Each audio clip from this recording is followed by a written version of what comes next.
New Rochelle died last Thursday after reports say she underwent the procedure in Maryland, where late-term abortions are legal. It was performed by Dr. Leroy Carhart, one of the few late-term abortion providers in the country.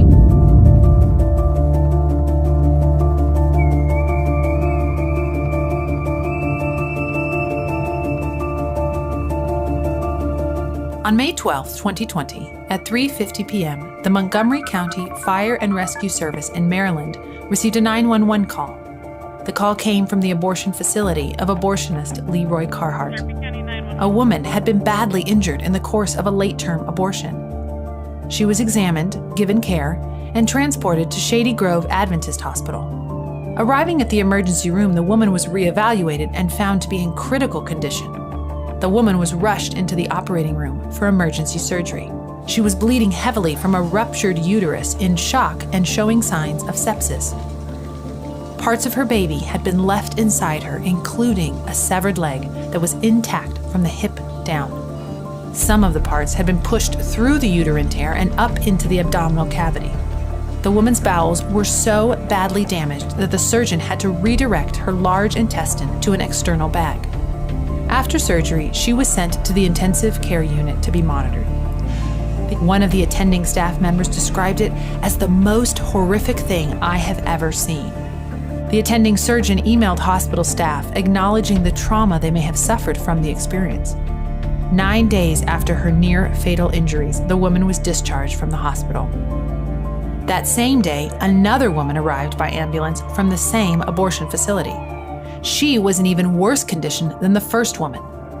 The woman's uterus had been badly punctured, leaving a hole at the back about 9 inches across.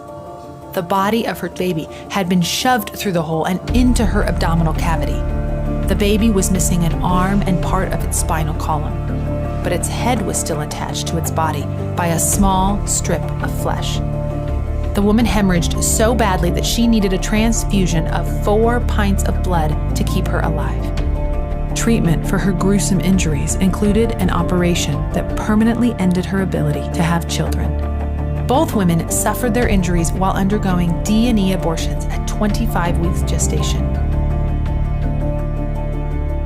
At this age, preborn children are able to feel pain and can survive outside of the womb. Both abortions were committed at Leroy Carhart's abortion business in Bethesda, Maryland. The baby has no input in this as far as I'm concerned. But it's interesting that you use the word baby, because a lot of abortionists won't use that. They'll use the word fetus because they don't want to acknowledge that there's a life. So I think that it is a baby, and I use it with the patients. And you don't have a problem with Absolutely killing a baby? I have no problem if it's in the mother's uterus. 22 serious injuries and 1 patient death have been reported at Carhart's 2 abortion facilities in Maryland and Nebraska since 2012. Operation Rescue has sent a letter of complaint to the U.S. Department of Health and Human Services demanding that Carhart be held accountable. The abortion industry claims that abortion is safe, but every abortion brutally kills a child and harms a woman.